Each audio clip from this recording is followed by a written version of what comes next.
Good morning Odisha. आज हूँ April 4 तारिख शुक्रवार। आज दिन कौन टॉप न्यूज रही आसतु नजर पकईबा। ता पूर्व वीडियो को गोटे लाइक कर दिंतु एवं जो मैंने चैनल को एजाए सब्सक्राइब करना चैनल को सब्सक्राइब कर दिंतु।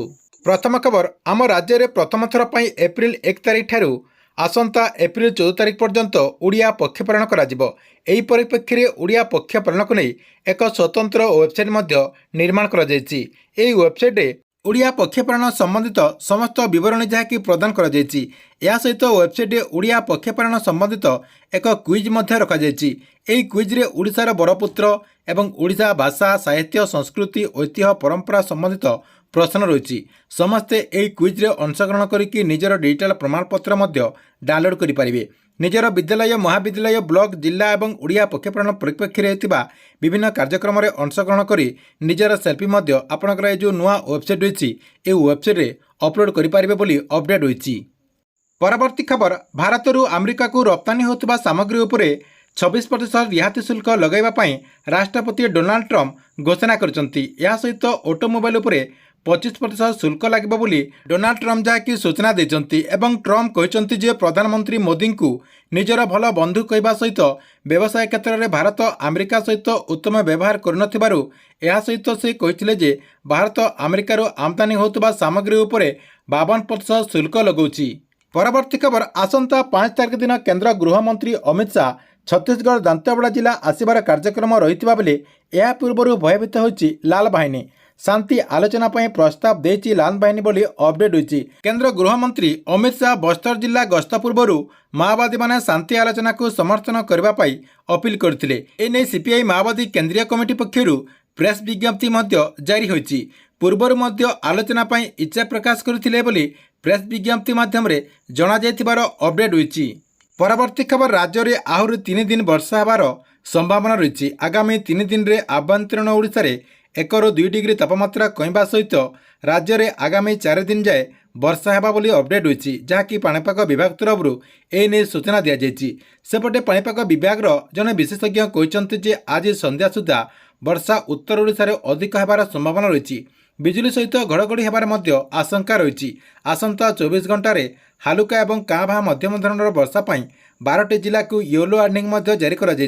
से जिलागुड़िक है नुआपड़ा, सोनपुर, बौद्ध, अनुगुल, संबलपुर, देवगढ़, बरगढ़, झारसुगुड़ा, सुंदरगढ़, मयूरभंज, केन्दुझर और बलांगीर। यही समय 30 ରୁ 40 डिग्री पवन बहब बोली संभावना रही। परवर्ती खबर, अनुगुल रे काली सकालु सकालु एनकाउंटर करिछि पुलिस। कुख्यात अपराधी सुशांत नायक को एनकाउंटर करा जायछि। तालचेर स्कटलैंडपुर जंगल में पुलिस एनकाउंटर कर सूचना मिली। गुरुतर अवस्था सुशांत को अनुगुल मेडिकल रे भर्ती करा जायथिबार अपडेट मिली। परवर्ती खबर, लाइनच्युत होइछि नागबाली एक्सप्रेस। बुधवार 11:40 रे आंध्र प्रदेश विजयनगरम स्टेशन निकट में नांदोड़ सम्बलपुर एक्सप्रेस लाइनच्युत होइथिबार अपडेट होइछि। एक्सप्रेस शेषर थिबा जेनेराल बगीटी लाइनच्युत होइथिबार सूचना मिली। वर्तमान सुधा कौनसी मृताहत होइनथिबार पूर्वतट रेलबाई पक्षर सूचना दि जाएगी। परवर्ती खबर, पुणी बढ़िला सुना रेट। एप्रिल 3 तारिख में 24 कैरेट सुनार मूल्य 10 ग्राम प्रति 93,380 टंका रही बेले 22 कैरेट सुनार मूल्य 10 ग्राम प्रति 85,600 टंका रही अपडेट होती। परवर्ती खबर, गत 5 वर्ष में विद्युत संस्पर्श में आसी 27टी हाथींकर मृत्यु होती। विधानसभा लिखित उत्तर रखिंट उपमुख्यमंत्री तथा शक्ति मंत्री केबी सिंहदेव। गत 5 वर्ष में विद्युत संस्पर्श में आसी केवल पश्चिम ओडिशा रे 17टी हाथींकर मृत्यु होती। परवर्ती खबर, गुजरात जामनगर रे एयरलिफ्ट निकट में भारतीय वायुसेनार 2टी आसन विशिष्ट जगुआर फाइट जेट दुर्घटना होइतिबार सूचना मिली। फल जड़े पायलट गुरुतर अवस्था थिबा बेले जड़े पायलटर मृत्यु घटी।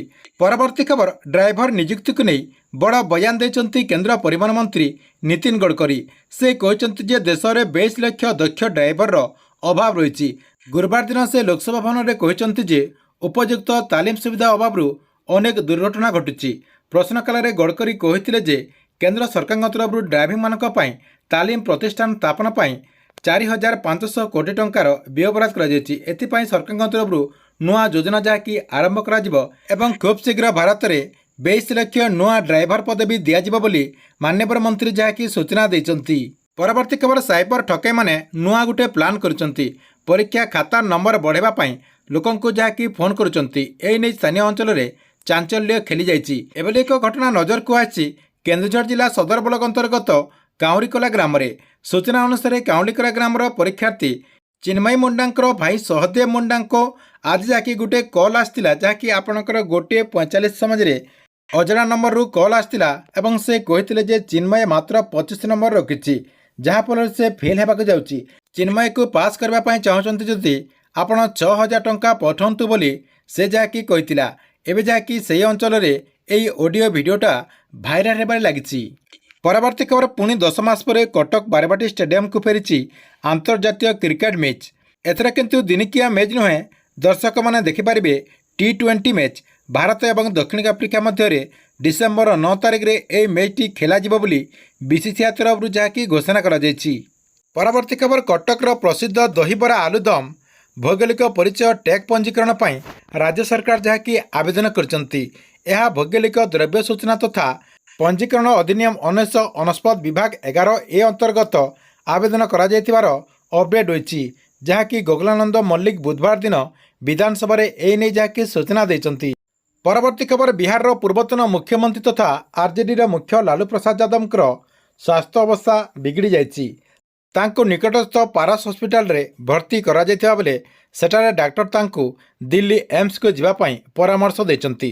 ପରବର୍ତ୍ତୀ ଖବର ଡକ୍ଟର ପୁନମ ଗୁପ୍ତାଙ୍କୁ ସରକାରଙ୍କ ତରଫରୁ ଭାରତୀୟ ରିଜର୍ଭ ବ୍ୟାଙ୍କ RBIର ଡେପୁଟି ଗଭର୍ଣ୍ଣର ହିସାବରେ ନିଯୁକ୍ତି କରାଯାଇଛି।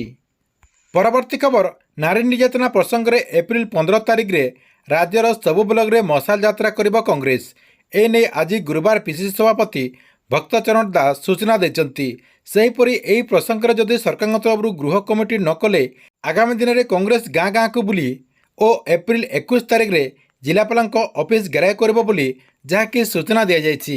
ପରବର୍ତ୍ତୀ ଖବର ଭୁବନେଶ୍ୱର ରେଳ ଷ୍ଟେସନରେ ରେଳବାଇ ସୁରକ୍ଷା ବଳ RPF ଦ୍ୱାରା ଗତ ମାର୍ଚ୍ଚ 2025ରେ ରେଳ ଷ୍ଟେସନରେ ଛେକ ପକାଇବା ଏବଂ ଆବର୍ଜନା ପକାଇବା ପାଇଁ 581 ଜଣଙ୍କୁ ଜରିମାନା ଆଦାୟ କରାଯାଇଛି। ଏହି କାର୍ଯ୍ୟ ସମଗ୍ର ରେଳ ପରିସରକୁ ପରିଷ୍କାର ପରିଚ୍ଛନ୍ନ ଏବଂ ସ୍ୱାସ୍ଥ୍ୟ ପରିବେଶକୁ ବଜାୟ ରଖିବା ପାଇଁ ଏହି ନିରନ୍ତର ପଦକ୍ଷେପ କରାଯାଇଛି ବୋଲି ଅପଡେଟ୍ ହୋଇଛି। ପରବର୍ତ୍ତୀ ଖବର ଏପ୍ରିଲ 30 ତାରିଖରେ ଆସିବ CM କିଷାନ ଯୋଜନାର 2,000 ଟଙ୍କା, ଯାହାକି ଏପ୍ରିଲ 30 ତାରିଖରେ ଅକ୍ଷୟ ତୃତୀୟା ଆସିଛି। ସେହି ଅକ୍ଷୟ ତୃତୀୟା ଦିନ ଚାଷୀମାନେ ଯାହାକି CM କିଷାନ ଯୋଜନା ଅଧୀନରେ 2,000 ଟଙ୍କା ପାଇପାରିବେ ବୋଲି ଅପଡେଟ୍ ହୋଇଛି।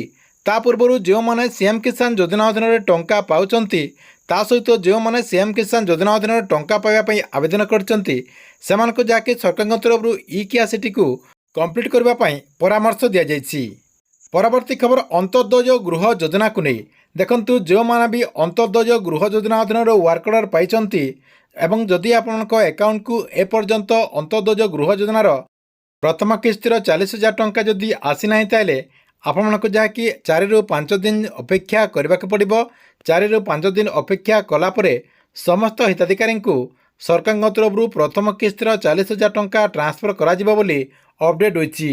ପରବର୍ତ୍ତୀ ଖବର ଯେଉଁମାନଙ୍କ ପାଖରେ ରାସନ କାର୍ଡ଼ ନାହିଁ, ସେମାନେ ଯାହାକି ନୂଆ ରାସନ କାର୍ଡ଼ ପାଇଁ ଆବେଦନ କରିଦିଅନ୍ତୁ, କାହିଁକିନା ସରକାରଙ୍କ ତରଫରୁ ଆଉ କମ୍ ଦିନ ଭିତରେ ନୂଆ ରାସନ କାର୍ଡ଼ ଦିଆଯିବ। ରାସନ କାର୍ଡ଼ ପାଇଁ ଆପଣଙ୍କର ସବୁ ପ୍ରକ୍ରିୟା ବର୍ତ୍ତମାନ ସରକାରଙ୍କ ତରଫରୁ ସରିଯାଇଛି। ଆଉ କମ୍ ଦିନ ଭିତରେ ନୂଆ ହିତାଧିକାରୀଙ୍କୁ ନୂଆ ରାସନ କାର୍ଡ଼ ପ୍ରଦାନ କରାଯିବ।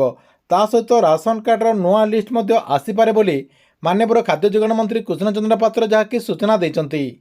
ପରବର୍ତ୍ତୀ ଖବର ସୁଭଦ୍ରା ଯୋଜନାକୁ ନେଇ ସୁଭଦ୍ରା ଯୋଜନାର ଯେଉଁ ୱେବସାଇଟ୍ ରହିଛି, ସେ ୱେବସାଇଟ୍ରେ ବର୍ତ୍ତମାନ ପରିବର୍ତ୍ତନ ହୋଇଯାଇଛି। ସୁଭଦ୍ରା ଯୋଜନାର ଯେଉଁ ୱେବସାଇଟ୍ ଅଛି, ସେ ୱେବସାଇଟ୍ରେ ଆପଣ ଯାହାକି ଏବେ ଆପଣଙ୍କର ଯେଉଁ ଟାଟସ୍ ରହିଛି, ସେଇ ଟାଟସ୍ଟିକୁ ଚେକ୍ କରିପାରିବେ, କାହିଁକିନା ସମସ୍ତଙ୍କର ଟାଟସ୍ରେ ବର୍ତ୍ତମାନ ପରିବର୍ତ୍ତନ ହୋଇଯାଇଛି। ଯେଉଁମାନେ ପ୍ରଥମ କିସ୍ତିରେ ଟଙ୍କା ପାଇଥିଲେ ଏବଂ ଦ୍ୱିତୀୟ କିସ୍ତିରେ ଯଦି ଟଙ୍କା ପାଇନାହାନ୍ତି, ସେମାନେ ଯାହାକି ଆପଣଙ୍କର ଯେଉଁ ଟାଟସ୍ ରହିଛି, ସେଇ ଟାଟସ୍ଟିକୁ ଚେକ୍ କରିଦିଅନ୍ତୁ।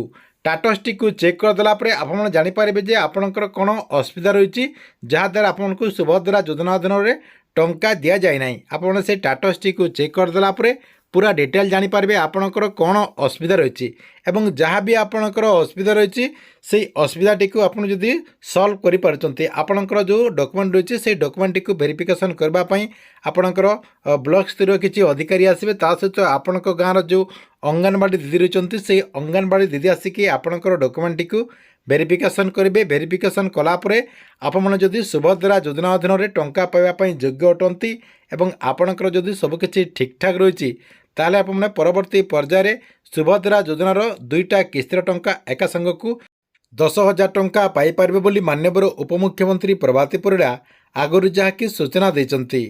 ଠିକ୍ ଅଛି, ଏଥିଲା ଆପଣଙ୍କ ପାଇଁ ଆଜି ଦିନର କେତୋଟି ବଡ଼ ଖବର। ଆପଣଙ୍କୁ ଏହି ଭିଡ଼ିଓଟି କେମିତି ଲାଗିଲା କମେଣ୍ଟ ବକ୍ସରେ ନିଶ୍ଚୟ ଗୋଟେ କମେଣ୍ଟ କରନ୍ତୁ ଏବଂ ପ୍ରତ୍ୟେକ ଦିନ ଦେଶ ବିଦେଶର ତଥା ଓଡ଼ିଶାର ବଡ଼ ଖବରଗୁଡ଼ିକ ସର୍ବପ୍ରଥମେ ଜାଣିବାକୁ ଚାହୁଁଥିଲେ ଏହି ଚ୍ୟାନେଲଟିକୁ ଆପଣ ରେଗୁଲାର ଦେଖୁଥାନ୍ତୁ।